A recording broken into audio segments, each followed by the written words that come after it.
good. Very good. Okay, I assumed that many of you would know this, but it turns out anyone under 30 doesn't, so. Welcome to my world. Thank you for playing along. You know, I fought the law, and it didn't work out well for me either. I was in college. I was living at home. I started to be attracted to a guy that I worked with at McDonald's, and we were both managers. And we got to the point where I wanted to invite him over to my house. So I waited till my family had had their dinner, and then I'm still living at home, remember? So I invited him over for dinner. I put candles on the table. My parents are sitting like 4 feet away in the next room. And we have dinner, have a lovely time. He goes home, and my dad hit the roof. He had decided this was not a boy that I should be dating. And for the next 2 hours, it was the first time in my life, and actually I think the only time that we really got into a row that went on for 2 hours, deep into the night. I had an opinion about this that was very different than his. And it ended with him saying, as long as you live in this house under my roof, you will do what I say. So at that stage in my life, I told myself, oh no, I'm not. And within a few days, I fought the law, and I went to see him. And the time out together was basically going to the place where we worked. We stopped by McDonald's for a soda. And he suggested we go next door where one of our other coworkers lived. And it was a big old house where people rented rooms. So we went into this house, and the first person he introduced me to was a lady of the night, complete with colored lighting in her room. She had just given birth to a baby. And so we spent some time just cooing over the baby. And then suddenly we heard our coworker who lived there shouting downstairs. So we went downstairs, and it turns out that not only was he shouting, he'd had way too much to drink. And about that point, he pulled out a gun. And my boyfriend hustled me out the front door, out across the porch, down the stairs. And about the time we got onto the lawn, the bullets started flying. He threw me to the ground, threw himself over me, and I'm laying there in the grass, and I'm looking up at the stars. Every once in a while, a bullet would, whiz by. And as I'm laying there, I'm thinking, you know, I fought the law, but the law won. I was being given instruction that as long as I resist the law, it's really not doing me any good. I was resisting what my parents wanted me to do, and it turns out it happened anyway. So that law came down on my head. Now, you might be wondering what this has to do with prayer, since that's what we've been talking about for the last few weeks. But as we started this conversation about prayer, we started by thinking about the presence of God. In prayer, the presence of God is involved. And while many of us were raised to think of God outside of ourselves, way far away, separate, and maybe withholding what we're praying for, what we've been trying to understand here is really God is giving all the time, all that it can give. Nothing limited, nothing specific to one person, but not another. This presence is always giving its good to us in every way. The other end of that prayer is the person doing the praying, which is you and I. And most of the time, the prayer begins with, fix this problem, fill this gap. And if we really stop to think about it, as I said, God can't fix anything. God's only going to give you itself. And what we want to pay attention to when we pray is really, it's not about talking God into anything. Our prayers are meant to change our mind, how we see our life, how we understand how this universe works, and really who we are. An extension of that presence, that if God is good, then so are we. If God is unlimited wisdom, then so are we. I know that's a new concept for some of you, so I'm just going to ask you to breathe through this for a while and let it take root when it's ready to take root. But I want you to also consider there's one other player in this activity of prayer. One other player that we call the law. And it kind of has the last say, or at least it's pretty much going to do whatever you say. So you may have had that experience in Unity where we say up here on the screen, that which is like unto itself is drawn. Does that sound familiar? That's actually something that Esther Hicks says a lot. That's how she would describe this law of attraction. And the way that we speak it in Unity to help us remember is thoughts held in mind produce in kind. It was even active back in the 1930s in business. Anybody know the name Napoleon Hill? And the book he wrote was Think and Grow Rich. Sound familiar? One of the things that he said was, what the mind can conceive and believe, it can achieve. So they're all saying the same thing. It has something to do with our thinking. But if you look back in the scripture, thousands of years before all of these sayings, they were saying it regularly, so regularly that we want to pay attention to it because it must be important. So here's just a sample of what's written in the Bible that guides us towards an understanding of this law. And what I want to do is get you thinking about it. Words that you speak, especially with feeling, are going to drop down into your subconscious and start guiding your thinking. So I'm going to ask you to read these aloud with me. Together, give, and it is given back to you. Let it be done as you believe. You will decide on a matter, and it will be established for you. As you think in your heart, so you will be.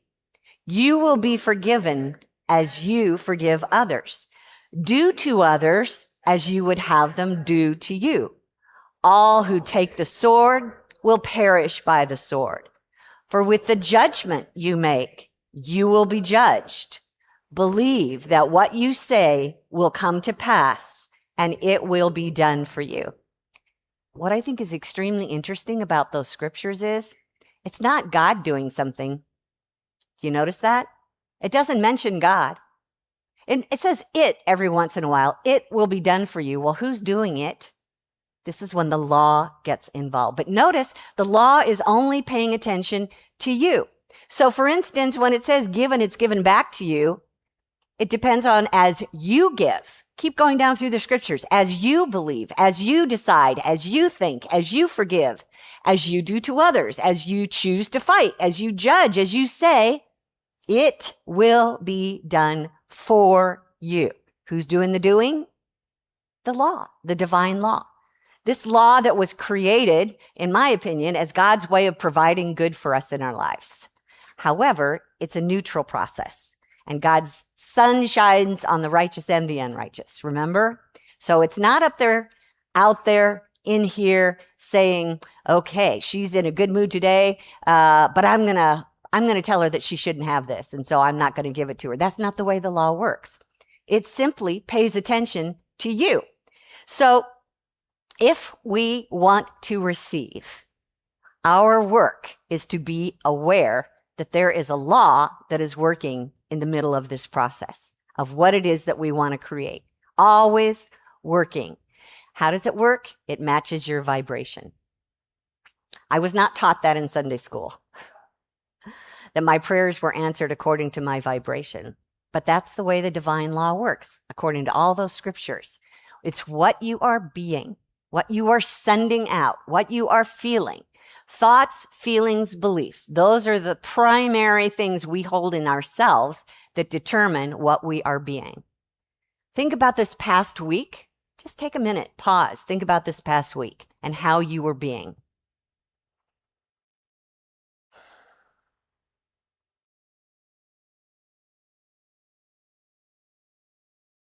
What did your energy feel like? Up, down, neutral.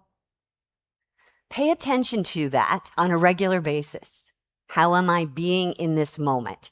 Because what's happening here is things are happening out in the world, and they get our attention, and we either say, that's good, or that's bad, or I don't really care about that.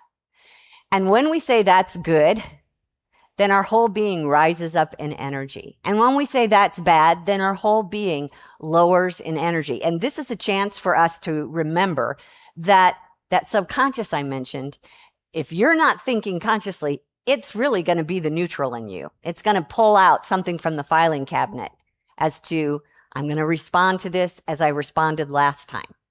Think about that. How many things have you witnessed, felt a negative emotion about, stored it in the subconscious, which, trust me, you don't have to consciously do that. It does it all by itself. And then you witness it again, and that exact same emotion comes up, and it's kind of a knee-jerk reaction at this point. We automatically feel that.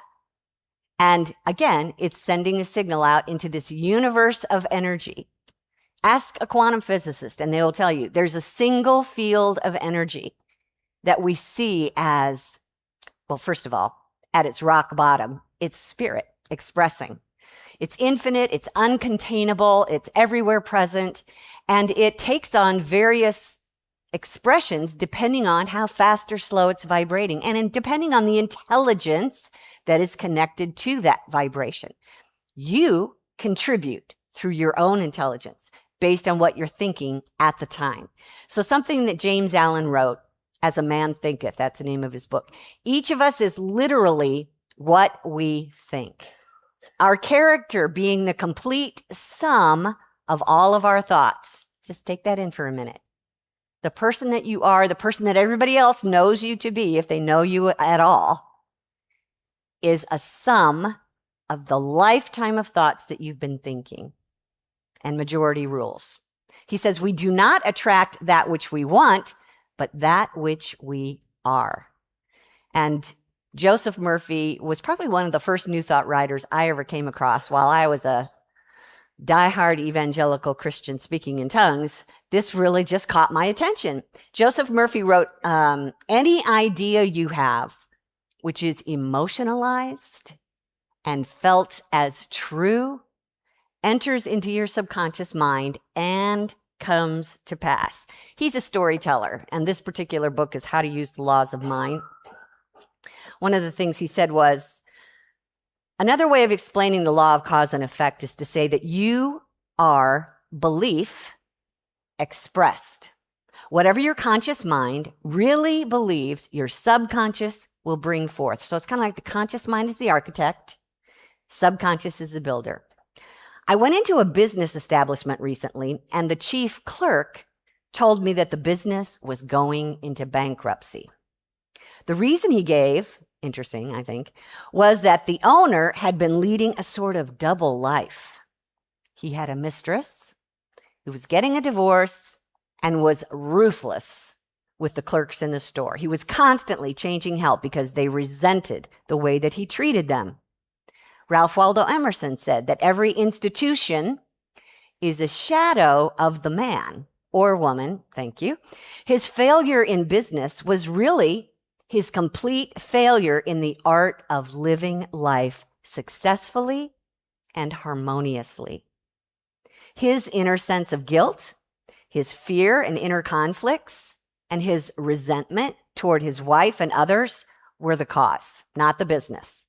Success depends on how you feel on the inside. The inside controls the outside. As within, so without. Is this helpful? Is this kind of bringing things to mind for you? Understanding better why you might be experiencing things that you had no answer for? And P.S., I forgot to start at the beginning of this message, that at Food for Thought today, free lunch afterwards, we're going to talk about this. So if you want to take some notes throughout the message, anything that you want to argue with me about, write it down. Jill has paper. Raise your hand if you want some paper to take notes. Okay, so how many times are we misusing this law that's always working and not realize it? Pretty much most of the time. Not many human beings even know that there's this law, let alone stay conscious of it on a day-to-day basis. But the deal is, we've been given free will to decide who we're going to forgive and who we're not, when we're going to give and when we're going to withhold. That's completely up to you, how you think and how you feel and what you believe. Just know that we are then liable for the consequences. And the consequences are simply a match to whatever you are being. So oftentimes we don't think that when we shout out at the driver in front of us and we send that negative energy out, we think we're sending it to them only, but we are being that energy as well. And therefore just attracting more opportunities to be shouting out at people who are doing things wrong. Does that sound like something you want to be? Jesus put it this way from Matthew 5:21. You're familiar with the command, do not murder. I'm telling you that anyone who is so much as angry with a brother or sister is guilty of murder. Matthew 5:21, look it up. Also talks about adultery, just so you know. Not just adultery, but lusting in your heart. Same energy, same frequency. So it's not really about the action as much as it's about the being that sends the signal, that activates the law, that connects you back to more of the same. Are you getting this? So we become what we think, we attract what we are being. And from our co-founder, Charles Fillmore, he said, it is the law of spirit that we must be that which we would draw to us. So wait, we can actually use this on purpose. We can choose what it is that we want to be in order that we can experience what it is that we want. Now, this is one of my favorite quotes from Esther Hicks, so you probably heard it before. You simply cannot offer enough action to compensate for the contradictory energy of your being. The law of attraction is responding to your vibration, not your action. I want to take a nap. I don't know why. That was my response to that. I just want to take a nap. And actually, you're giving off a much better vibration. If you're struggling, maybe your body isn't well, maybe you're in a bad mood, go take a nap. I'm not kidding. Go take a nap. So this law is active, not just personally, but because it's, as we talked about earlier today, that there's no barrier between me and you. There's no barrier between us and the stars. There's no barrier between us and spirit. If we understand that, that means that the collective consciousness can affect what's going on in our lives. Because it's kind of like majority rules. The majority of thought, if it's a single energy, a frequency, an idea, a belief amongst the majority of people, of minds, then we are all available to it and actually kind of stuck with it if we're not awake. So I'm just thinking over the last 6 months to a year, there's been a lot of talk about what's going on in the world, right? Turn on the news, it's hard to miss. It's all around us.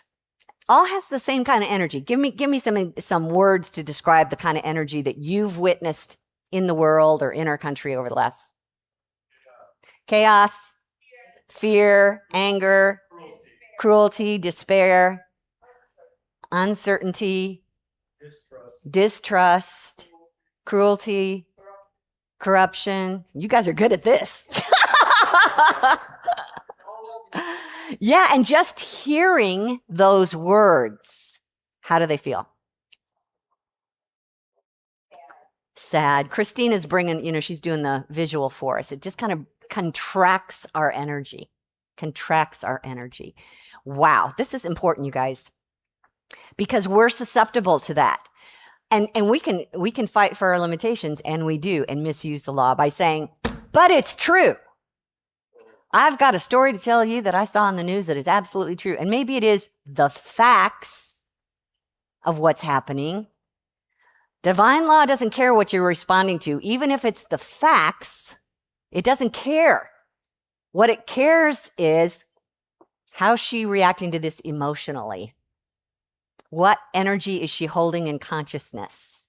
Let me keep bringing more and more circumstances and examples to her to support what she is already being. So that means even when we resist something, because we think we're doing the right thing, we tend to keep confronting it. It keeps showing up in our lives. Now we know why.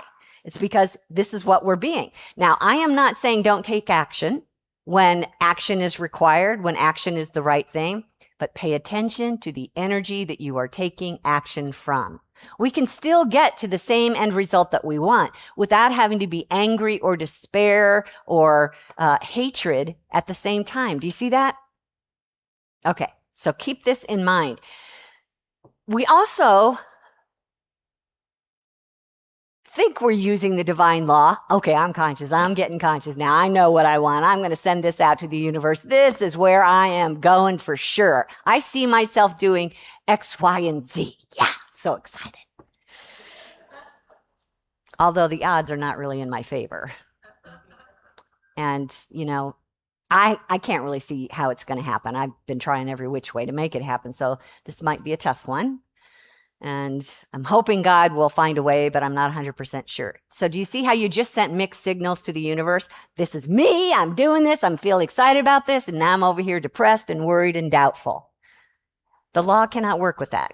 It can only bring up what your dominant energy is. And let me just tell you that it usually is a combination. It kind of balances out what you're consciously saying and what you're subconsciously believing.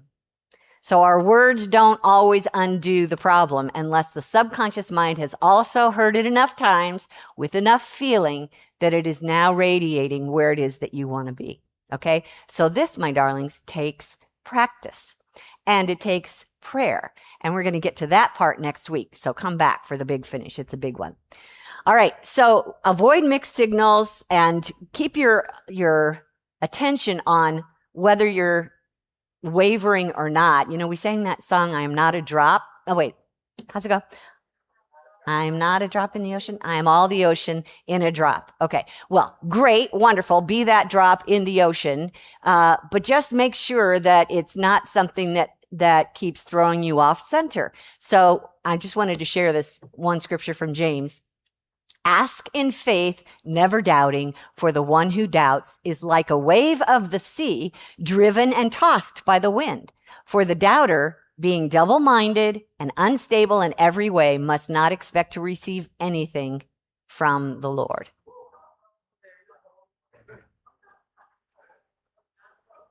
Okay, I didn't make that up. Don't blame the messenger. Last week, we talked about either living in the basement of our consciousness, which is where all the limitations are, or moving upstairs to where all the good stuff is.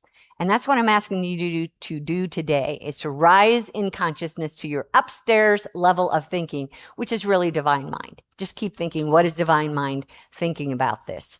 It's understanding that I live in a universe that is really ready and willing and able to provide for every need. So we can cross that one off the list and remind ourselves that if God is the only presence and God is for me, then who can be against me? As the scripture says, no one, nothing. Keep that in mind. Something that Charles Fillmore said, and I hope this isn't too much for you. So let's just take it in from the screen here. Realization, that's what we're shooting for. Realization is another form of believing, is a conviction that a person gets when he has persistently concentrated his attention on an ideal until he feels assured of the fulfillment of the ideal. So let's just start right there with what that's all about. Is you know what this feels like. You know that you don't have something, but you want something, and you take whatever action that is until you get to the point where it's certain in your mind. It's a done deal. There's no question. Do you know what that feels like? No? Yes? No? Yes. Okay. All right. So that's what he's talking about. That's what realization is. You've come to an understanding. This is done. Nothing else can get in the way of this happening. It's coming to be. Last line, he says, realization means that the idea has nucleated a certain amount of thought substance. Now that's interesting talk. Nucleated a certain amount of thought substance. In other words, you have thought it until you believed it, until you felt it. And once you get to feeling nature, you are generating enough strong energy of that vibration that it literally is becoming something that cannot be denied by the law. The law will simply just hone in on that. It sees that energy, it sees that frequency, it responds to that. You know that you have moved far enough to really get the wheels in motion. Okay. So let me just tell you, if I were Esther Hicks, I would say that if you can get to the point where you're at, well, she would say relief. I'd notch it up a little bit to hope. Then you know you're on your way to making things happen. So trash the whole thing about, but how will it happen? None of your business, not your job. Okay. Don't worry about how. Your only focus here is living in the end result. Imagine it done, feel it done, give thanks that it's done. Let it be every part of your cell where you're relaxed when you think about it, or at least hopeful, and you're on your way. So here we are. We're living in this universe that loves us, that is love, that is giving of itself to us all the time. So there's no question that what we need is available to us. We talk about it available as that divine energy, that substance, and it becomes things. So good news, that's taken care of. The law gives us access to it when we match our vibration with that thing. Already done. Okay? So that's really our work when it comes to using this law. So let me just finish with a few steps here that will help us make sense of this. First of all, regularly be mindful of the feelings that you're feeling, the signals that are coming from your body. Because your body is also vibrating. It's also sending out a frequency. It's also attracting back to it that which it is being. So notice what's going on in you. And when you notice that you are in one of those low-level energies that doesn't feel good, that's our chance to get a hold of it before the law takes it and runs with it, okay? So there is grace in this law, thankfully, that it's not the kind of thing where you have the thought of a pink elephant and poof, you got a pink elephant in your room. It requires repetition. It requires staying with an idea long enough that you literally can feel it in your body. And that doesn't happen immediately with the first thought. So you've got some time here. When you start to feel that negative, lower energy in your body, that's when you want to start asking some questions like, what are you trying to tell me?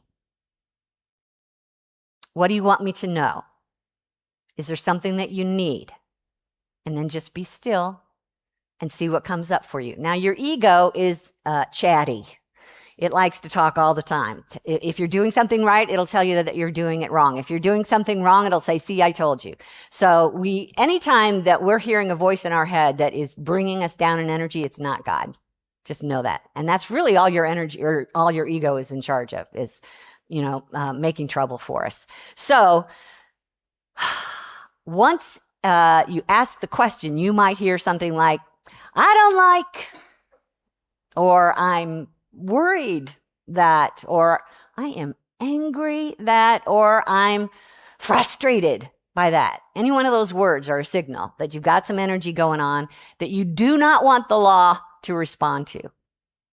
So at that point, you don't shut it down. You don't bury it. You don't immediately go to something positive because you can't get there. Not when you're feeling that. If it's already become a feeling in the body, you can't immediately get to, I let this go. That's why we ask the question, tell me more. What is it that you're needing? What are you feeling? Oh, okay. Thank you for sharing. Thank you for sharing. You're treating it like a child, which really is. All right. So ego, body. Now that we know what we don't want, here comes the question. What do I want? And I prefer you stick with the I instead of the we because we want the higher self to answer this question. What do I want? What is for my highest good? And usually the answer that comes from the ego right away is, I need enough of this. I need enough safety. I need enough peace. I need enough beauty. I need enough money. I need enough love. It just has a long, long list, but it has to be enough. More than enough, usually. All right. So, okay, we can work with that. Most of the time it'll say, I need my boss fired. Okay, well, let's work with that. Why do you need your boss fired? Because he's holding me back. Okay, and what's the opposite of being held back? Freedom. To do whatever I want. Freedom, that's a good word. God is freedom. God is infinite potential. God has no limits. Let's focus on God. Let's focus on these divine qualities that are already being given to us, that are already available to us, depending on where we put our thoughts. As long as we sit in a bunch in our, don't ask me where that word came from, in our office, wishing that our boss would be fired and thinking of all the reasons why, guess what we're sending a signal to the universe about? Give me more of that. Make sure that even if I decide to leave, I'm going to find a boss just like him. That's kind of the way the law works. So that's one option. It's your free will. But ideally, what we want to do is align ourselves with God every time. When you align yourself with the Spirit and all the divine qualities that it is, you cannot miss. You have to get there in practice on a regular basis to deepen your belief that it is even available to you. You have to get it sunk into the subconscious so that now the signal that you're radiating at is freedom. And guess what? You don't need to know how freedom looks. It might actually be that your boss stays and you find a better job. So why limit the universe and tell it all the details when if you can just go to the center of it, the actual reason that you want this thing, the ultimate result that you want to experience from it, that's when you give the universe permission to handle all the details for you. And you'll find that it will be much better than anything your little puny ego could dream up. So what's the core that I really want from this? How does God express that? What does that look like? What does that feel like? And that's kind of the last step. How does it feel to live from freedom? Just sit in the quiet and think about yourself being free. What does that look like? Ooh, I can see myself not worrying about money. I can see myself not worrying about time. I can see myself not worrying about what other people feel. I can see my body being free of pain. And you just go through that picturing process until you can literally feel freedom in the cells of your being. Is this making sense? You are not liking this, or is it feeling like it's too much work? Is that the thing? Okay, save it for food for thought. Let's talk about this out in food for thought. And I'll just finish up right here with something that, again, Esther Hicks would say. So again, don't forget to ask when there's a lower energy feeling what it is that's trying to tell you, and to acknowledge I hear you and I feel that feeling and I understand that feeling. And then you can say, stand on the brink of what is coming because you've shifted into a higher consciousness, feeling eager, optimistic anticipation with no feeling of impatience, doubt, or unworthiness hindering the receiving of it. That is the optimal creative vantage point. And we'll do this in meditation now and give ourselves a chance to just get familiar with what this is like.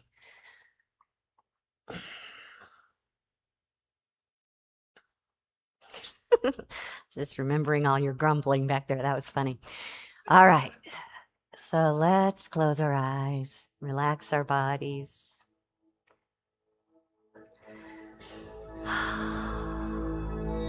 The very first step here is to turn our energy, our thoughts, our awareness to the presence of spirit.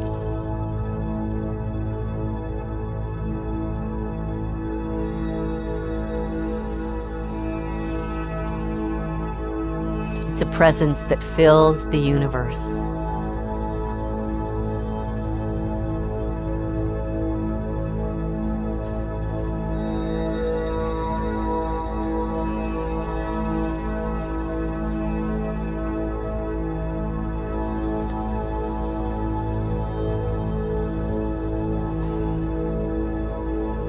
Its nature is working for my good.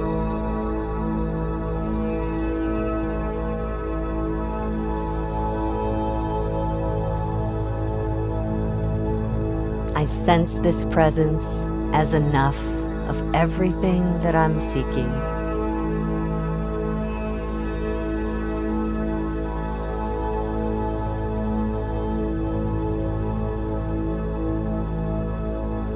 Whatever my heart desires, the presence of spirit is. I can relax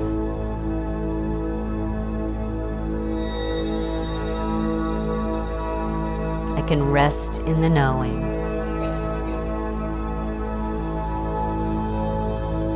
that God is all there is.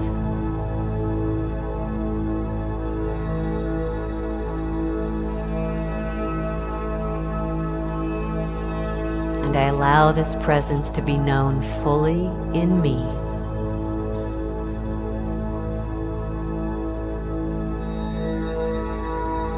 Not contained by my body, but contained in my mind, in my heart.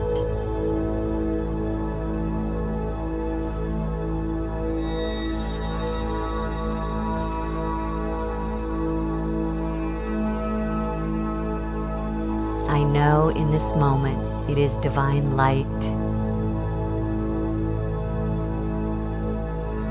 leading me, guiding me to my good, shining on my path, pointing the way.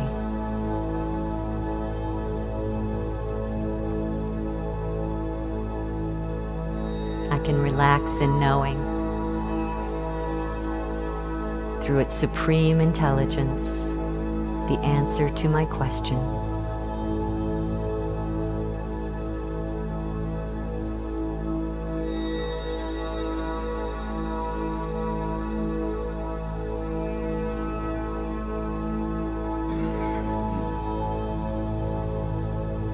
I rest in this presence that loves me unconditionally. I am this presence of love.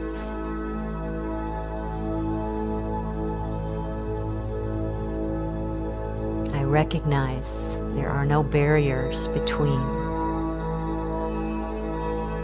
the love, the goodness that's everywhere present, and my own heart. And so in this moment, I rest in the presence of love, allowing it to inform my thoughts and my actions, allowing it to work for good.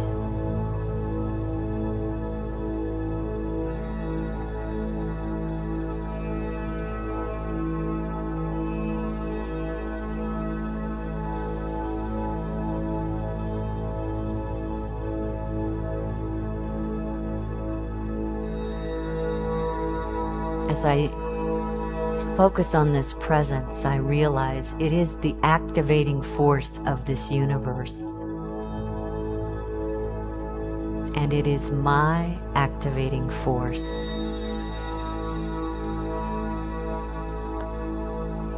I allow that divine life energy of God to be the life energy in me.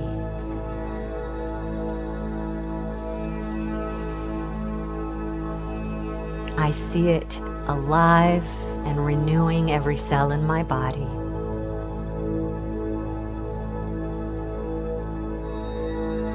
And as life and intelligence work together, that mind that designed this body is the same mind here and now that is directing my body to its natural state of well-being.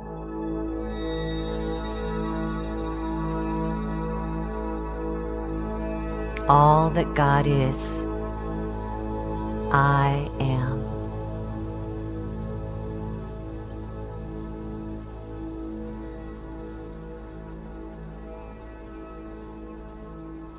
This is the truth of my being.